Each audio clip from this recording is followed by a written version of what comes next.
really all about electrons.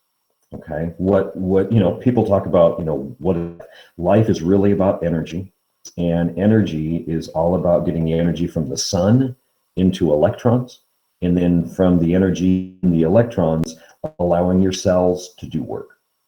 That to all biologists is really what, people talk about DNA and protein synthesis. Don't get me wrong, really, really important. Gene expression is incredibly important. However, what does gene expression run on? ATP. What is ATP? It's energy from the sun. So you have to get the energy from the sun into the electrons, into the ATP, so the cells can do work. All right. So really, all life is based on the successful transfer of high energy and low energy electrons. It's chemistry. Okay. So if there's all this electron movement, you have to be comfortable with what are called redox reactions, reduction and oxidation. Well, the issue with redox is it's backwards, right? You have to have oxidation. A molecule has to give the electrons away in order for another molecule to then receive the electrons. So in my opinion, it should really be ox-red, but nobody says that. They say redox. Fine. It's not complicated, right? Whichever molecule, whatever substrate has the electrons, when that substrate gives the electrons up, that's oxidation. Okay, so at the beginning of photosynthesis, this is water. Water gives its electrons up. Water is oxidized during photolysis, right? Then those electrons get excited. Those excited electrons are then bonded to another substrate, carbon dioxide, right? Carbon dioxide is thus reduced during photosynthesis, right? As carbon dioxide is reduced, carbon dioxide accepts or receives those high energy electrons, and that's what food is. Food is simply carbon dioxide that's been reduced with high energy electrons. That's it, okay? And then cell resp is the opposite, okay? Cell respiration is the macromolecule, the food, being oxidized, right? Electrons are then taken from high to low, and then oxygen receives the electrons and it reforms water. So really, these are just opposite reactions. So I'm giving you a look into the future here, that what we're talking about for about the next week and a half is this here. We're only talking about this half, right? We're taking water, we're actually oxidizing that water, exciting the electrons and making macromolecules. This is where we are right here, right? And then we'll do presentations and an exam, no sweat, okay? And then it's like, all right, for 8B, we'll take those macromolecules with their high energy electrons and we'll rip the electrons out. So this is oxidation here. The water is giving up its electrons. Carbon dioxide is reduced, makes macromolecules. Well, now here, the macromolecules will be oxidized, right? And then it turns out that oxygen gets reduced down here. It's just the cycling of electrons. That's all this is. So if we're cycling electrons, then we get this, because where do those electrons come from? Those electrons come from water. The whole reason why you water your plants, or you water any plant, is for, turns out, electrons. Okay, so everybody knows that if you don't water your plants, the plant dies. Then the question is, why? Okay, because what water has is low energy electrons. That's really why you water plants. So the first step, the plant absorbs the water through the roots, piece of cake. The water is then split by a process called photolysis. Okay, light is used to split the hydrogen and the oxygen. The oxygen is then released as a byproduct, and this hydrogen is then oxidized for its electrons. That's why you water plants right there. Okay? But then light is used a second time, right? This light is used to excite these electrons. So there's your energy transfer right there, okay? From the sun into the electrons, you now have high energy electrons. But here's the issue. These high energy electrons, unstable, really hard to control, right? So how do you handle these unstable energy electrons? How do you control them? You control these high energy electrons by bonding them to carbon dioxide, and that stabilizes the high energy electrons. Okay, well, the bonding of these high energy electrons to carbon dioxide is reduction. So as you reduce the CO2, that goes through a process then called carboxylation, and that forms a macromolecule or food. All food is reduced carbon dioxide, right? But we need to track these molecules, and the way that we track them, actually these aren't molecules, these are atoms, sorry. The way that we track them is with color. So the hydrogen that's in the water is actually split. We'll talk about that later, right? And ultimately, this hydrogen is bonded to the CO2 and ends up here. So the hydrogen that was in the water ends up in the macromolecule, okay? The oxygen that's in carbon dioxide, different atoms of oxygen, okay? The oxygen that's in the carbon dioxide ends up over here in the macromolecule.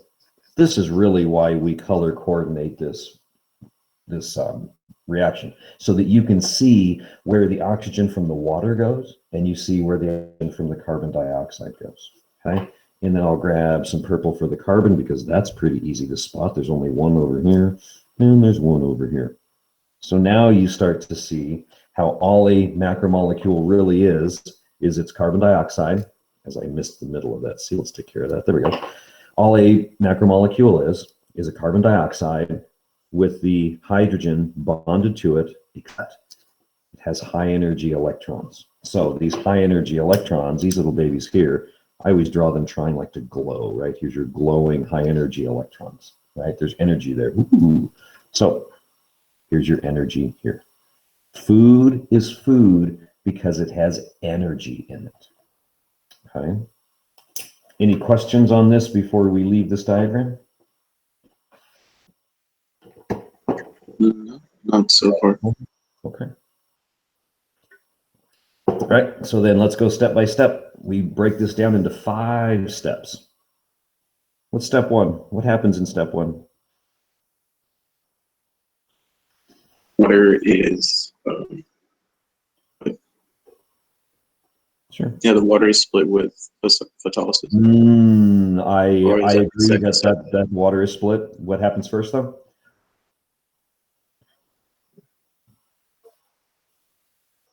There you go. Yep. Plants absorb the water. Okay. Then the water is split by photolysis. Totally agree.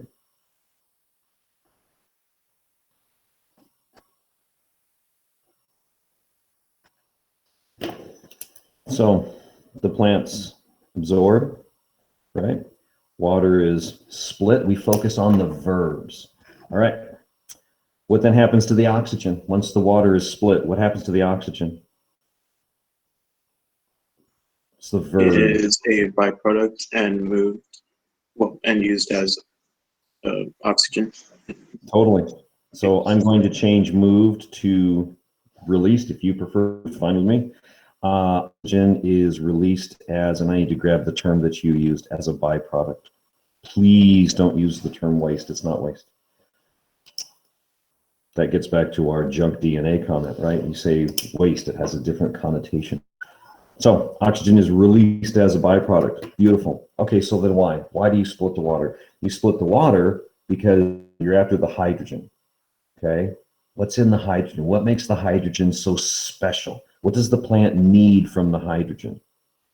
Low energy electrons. That's it right there. This is why you water plants, okay?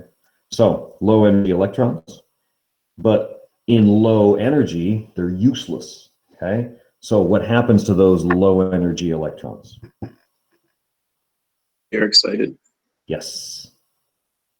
They're excited, and then they become high energy electrons. Now, the beauty of this introduction is I am glossing over tons of chemistry here, right? We just say that, you know, plants absorb the water. There's cellular chemistry here. There's roots, and there's smaller roots called root hairs. And there's transport of the water across the root hairs. So there's chemistry there. How the enzymes grab the water and split the water using light and photolysis. There's chemistry here, right? The actual transport of the oxygen and the opening of the stomata, there's chemistry, right? So understand with these verbs, I'm glossing over tons of chemistry here. So what then happens is you can then take your junior and senior year of college, you can take botanical biochemistry, right? Fascinating class. And they will then get into, right, what the chemistry is behind each of these verbs. That's all it is. Same concept, right? Just more detail. All right, so then after you have high energy electrons, right? So over here though, these little guys are unstable. They're hard to control, right? So how do you stabilize these high energy electrons? Attaching them to a carbon. Yep.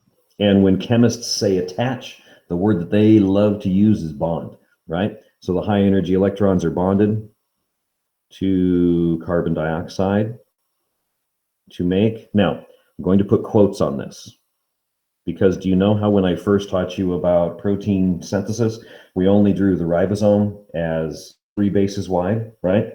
And I said there's more to it. And now that you've seen more, you see the ribosome is really 9 bases wide. And there's the A and the P and the E. And, okay, fine. Okay. So to say that photosynthesis makes glucose is a really nice way to introduce photosynthesis, but this is really not the only thing that is made, because ultimately photosynthesis makes a molecule called G3P, glyceraldehyde 3-phosphate, big deal, right? But from G3P, the plant can make anything, all right? G3P is it's called a biochemical pre.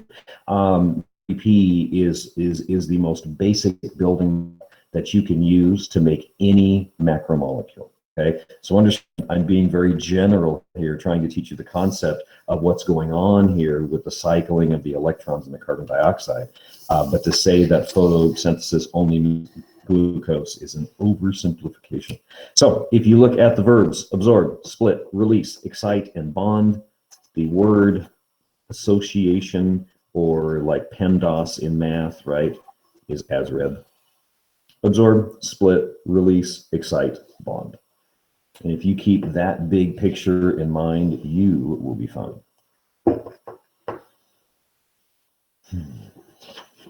You comfortable there? Yep. All right. Okay. The only other thing that I want to talk about, mention on this, is do you see how light is used twice? It's used first here, and it's used first here. Cool? These are what we call photosystems. So we refer to them as PS. Now, wouldn't you think that if you have 2 PSs, what do you think the number here is? This is PS what? Since it's first, what would we expect? PS1. PS1, and then of course this would be 2. PS2. Hey, guess which one this one is? 2. Yep. And this is 1. And you go, man, I swear we don't try to make this stuff complicated. It's like, really? All right. PS2, get a load of this. PS2 comes first and PS1 comes second. And you go, that's ridiculous. And I completely agree. Okay. They are numbered based on their order of discovery. Okay. When they first discovered the photosystems, their tools, their technology wasn't specific enough to tell that there were 2 different photosystems. So they thought it was just the photosystem. And then over time, they realized it was 2.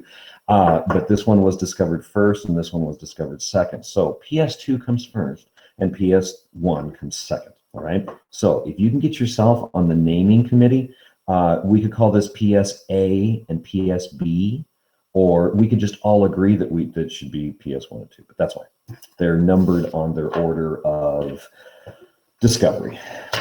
But that's the way it is. All right, so let's take a full page. I need to zoom out on this, and let's draw ourselves a tree, because now that we have the chemistry, we need to be sure that that's not far enough, that you see this on the macro scale. So let's get ourselves a tree. Tree.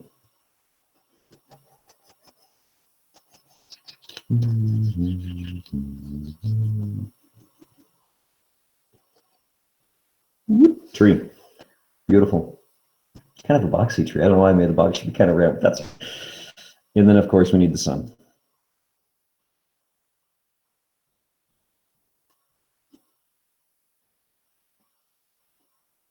Love it. Sunlight, tree, whatever. Cool. So, what is step 1 in photosynthesis? Absorbing water. Absorbing water. So the water here, water is absorbed and transported up into the tree. So what did we use here? We green and orange. Green for the hydrogen. Yep. So green, and here's green, which means here is orange. Here's orange, just like that. Cool. So then light comes in. An arrow.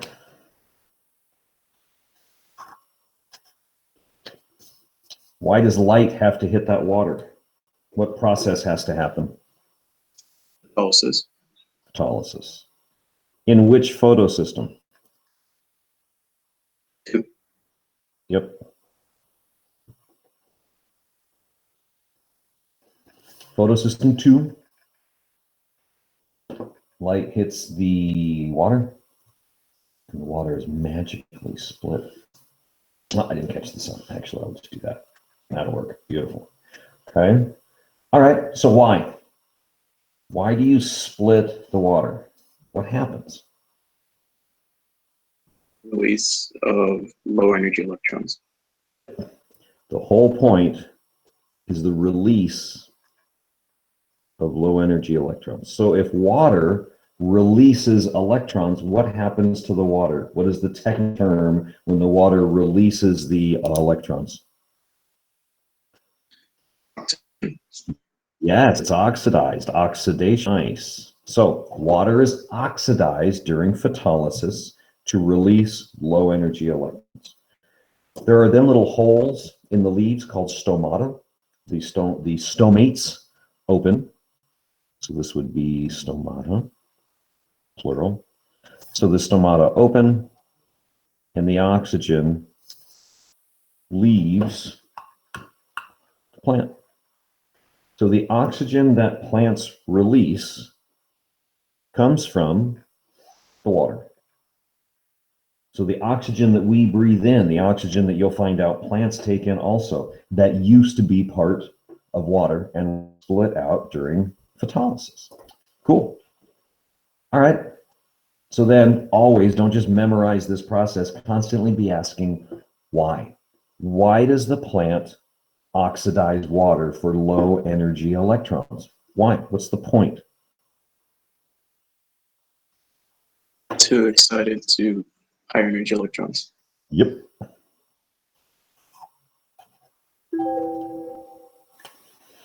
That needs to go away.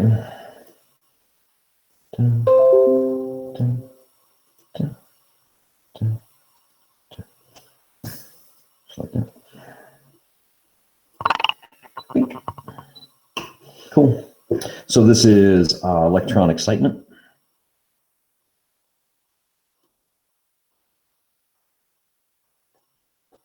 Which photosystem?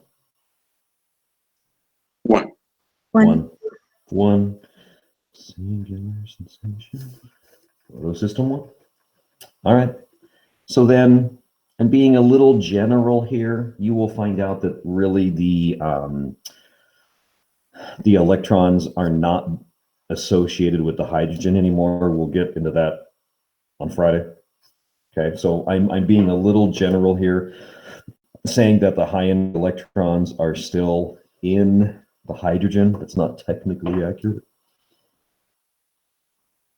But we're trying to get across concepts here, not specific biochemistry. I want you to understand this conceptually. Once you understand the concept, I can teach you vocabulary and specifics all day. It's easy, okay? The vocabulary is the easy part of the science. It's the concepts, right? So if I get you conceptually comfortable, vocab's piece of cake. All right, so now we have high energy electrons. Good news. What's the bad news? Unstable. They're unstable. Yep, they're unstable. Hard to control, okay? All right, how do you control them? Well, the stomata, right? Those little holes that open and close in plant cells, the stomata open. And when stomach opens, What gas diffuses in? Carbon dioxide. Carbon dioxide. So we need some CO2. What colors did we use here? Purple and yellow. I hope the carbon was purple. It was.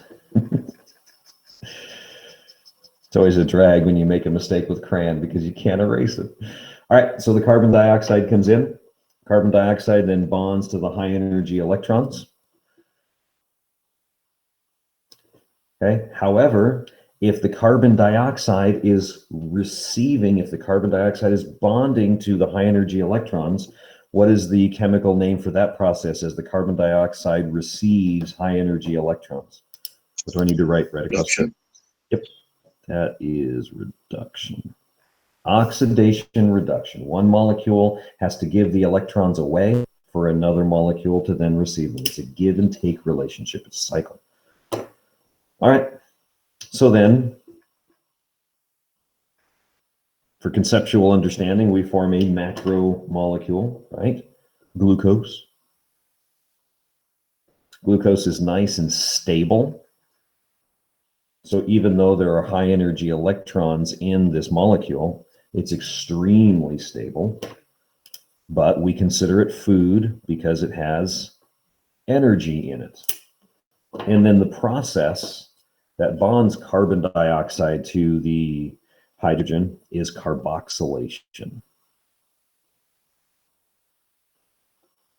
And it occurs in a cycle.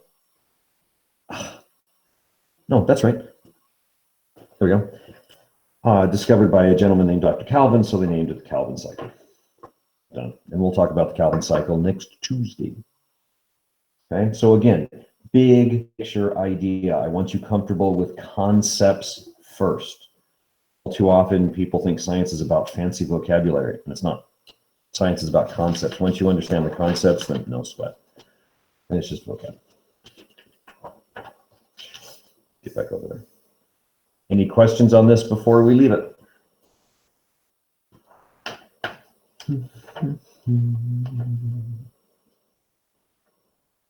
You okay? Okay. All right. So, figures. Let's talk about where the chemistry happens. Okay. So, when you see this organelle, all too often people think this is a cell. It's not. Okay. This is an organelle. This is the chloroplast here. This is not an individual cell. It's an organelle. Okay. So now, something we don't talk about in high school is, do you remember the endosymbiotic theory, right? How did you get from prokaryotes to eukaryotes? Simple. You got mitochondrion and chloroplasts into a prokaryote, and thus 2 or 3 prokaryotes were existing symbiotically, right? And then that's where the first chloroplast and mitochondria came from. Cool. Here's what we don't talk about in high school. Since this is descendant of a prokaryote, doesn't have to have its own DNA, which it does. Chloroplasts have their own DNA, okay? But hold it. DNA is used for protein synthesis. So do chloroplasts do their own protein synthesis? Yep. Hold it. That means chloroplasts make their own messenger RNA and have their own ribosomes and make their own proteins. All of the cell biology that we talk about that happens out in the cytoplasm of the cell, all of that also happens inside of here too. Okay. Chloroplasts have their own DNA. They do their own semi-conservative DNA replication. They do their own transcription, do their own translation. They have their own ribosomes. Awesome. Okay. And it's something in high school that we just don't talk about. Okay. You'll get it in college. If you're a STEM major, you'll see. So if wait, Mr. Monroe. Yes. Why aren't they considered their own separate species? Because isn't it a completely different, different DNA, different? Totally. Different organism. It's not considered its own species because it cannot exist by itself, and it doesn't have any of the other organelles. It doesn't have smooth ER or rough ER or vesicles. Actually, it does have vesicles. It doesn't have vacuoles. It doesn't have its own mitochondrion. The ATP that is required by the chloroplast comes externally. So originally it was its own species. Totally agree, right? The symbiotic relationship became so developed that it lost its independence. This structure can no longer live on its own. That's why we don't consider it its own species. Cool question. Yeah, you get into the chemistry of this. It's just fun. Okay, so if this is the chloroplast, then what's out here? What do we call this fluid out here? If this is the chloroplast. Yes. Remember where you are in the cell. Okay? This is an organelle floating around in the cytoplasm of the plant cell. Okay? So the fluid out here is cytoplasm, right? However, there is fluid inside of the chloroplast, right? And that fluid has a fancy name. It's called the stroma. So all stroma is the cytoplasm of the chloroplast. That's all it is. Okay. Then you see this little disc here. Let's zoom in on this so you can really see it. These little stacks of sacs. All right. So there's these individual bags here. So this bag right here, that bag right there, has a very, very specific name. Let's get rid of that. Called a thylakoid. Okay? And the thylakoid is where photosynthesis actually happens. That is a membrane-bound structure where photosynthesis actually happens. That has chlorophyll in it, that has the photosystems in it, that does all of the oxidation and the reduction. That's where photosynthesis actually happens. And the individual bag is called a thylakoid. But then what do you notice about all the thylakoids? They are linked together. Yep, they're linked together in a stack. So they're linked together in a stack. And then this stack of thylakoids are called grana. Actually, a Spanish term from when the Spanish Armada used to dominate world trade. A stack of sacks are called grana. Cool. So we see this really nice artist representation of it, okay? And you think, wow, that's really pretty. How do we know that? We know that from the picture underneath, okay? This is made with an electron microscope. And so this is called an electron micrograph. So how do we make this cool picture? Or how do we ask artists, because Lord knows I'm not an artist, how do we ask artists to make these pictures? How do we know the chloroplast looks like that? We know the chloroplast looks like that because of what the microscopists, people that work with microscopes, right? They take pictures under the electron microscope, okay? So what we want to do is, there's your chloroplast, of course, your cytoplasm. Then the fluid in the cell, the fluid in the chloroplast, okay? So here's the chloroplast, here's the stroma. Okay, we could then get an individual thylakoid here, and then you can see a stack thylakoids there. So there's your grana. So this would be the thylakoid, and those are the grana, just like that. All right. So what we're going to then start talking about on Thursday is we're going to get into the membrane of that right there. So we're going to zoom in on what happens in the membrane right there, and we get into photosystem 2 and photosystem 1 and the Calvin cycle, and it's step by step by step. You totally handle. I just have to tell you the story. That's all there is to it. Okay. That you have an exam and you just finished posting up the TOK essay. I think more than enough content for today. All right. So let's see. Today is